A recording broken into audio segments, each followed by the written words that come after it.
Samvel Karapetyan'ı beyaz topuqçulara 40 min adam İrəvanın mərkəzində.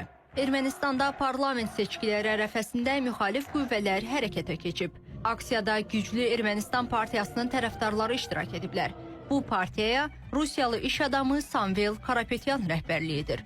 Hazırda o istintaq altındadır. Xatırladaq ki, Rusiya prezidenti Putin Moskvada Paşinyanla son görüşündə Karapetyanın seçkilərə yolunun açılmasını xahiş etmişdi.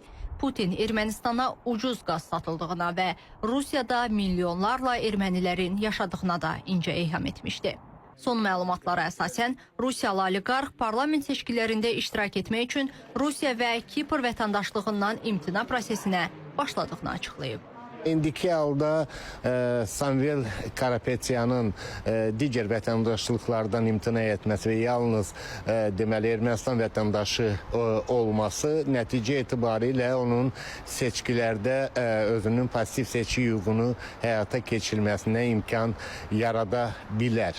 Çünki hələlik onun haqqında məhkəmə hökmü yoxdur və məhkəmə hökmü olmadığı üçün də təbii ki o indiki halda cinayətkar sayılmır və nəticə etibarilə əgər seçkiyə qədər bu proses, yəni onun üzərində məhkəmə hökmü olmazsa və nəticə etibarilə də onun seçkidə iştiraki qanunvericilik baxımından mümkündür. Ekspertlərin fikrincə, əsas müzakirə mövzularından biri də xaricdə yaşayan ermənilərin seçki prosesinə mümkün təsiridir. Bildirilir ki, Rusiyada yaşayan milyonlarla erməninin seçki hüququnun məhdudlaşdırılması çətindir və bu faktor seçkilərin nəticələrinə təsir göstərə bilər. Bununla belə Rusiyanın Ermənistandakı təsiri əvvəlki illərlə müqayisədə müəyyən qədər zəifləsə də, hələ də mühüm faktor olaraq qalır. Ümumilikdə ölkə daxili vəziyyətə gəldikdə isə elektoratı 3 əsas qrupa bölmək olar. Rusiya yönümlü, qərbpərəst və Azərbaycan Türkiyə ilə yaxınlaşmanı dəstəkləyən seçicilər.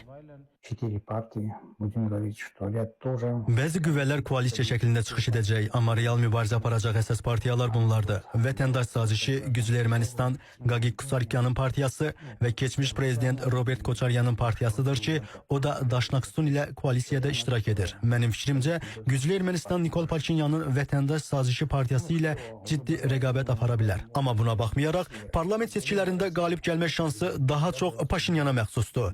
Bununla belə vəziyyəti sadələşdirmək olmaz. Elektorat kifayət qədər parçalanıb və seçkilər yaxınlaşdıqca gərginlik daha da artacaq. Bir sözlə, seçki ərəfəsində ölkə daxili vəziyyət kifayət qədər mürəkkəbdir. Müxalif qüvvələr, keçmiş siyasi elitanın nümayəndələri, revanşistlər hər vəclə hakimiyyətin mövqelərini zəiflətməyə çalışır. Paşinyan isə diqqəti rəqiblərinin hərbi ritorikasına yönəldir. Yeni müharibəyə görə onların məsuliyyət daşıyacağını deyir. Eyni zamanda dünyada enerji qiymətlərinin artdığı bir vaxtda sülh gündəliyi çərçivəsində Azərbaycanla qurulan ticarətin vətəndaşların rifahına müsbət təsir etdiyini ön plana çəkir və seçicilərə ritorik sual edir. Siz sülh və rifaha yoxsa yeni bir xaosa səs verəcəksiniz?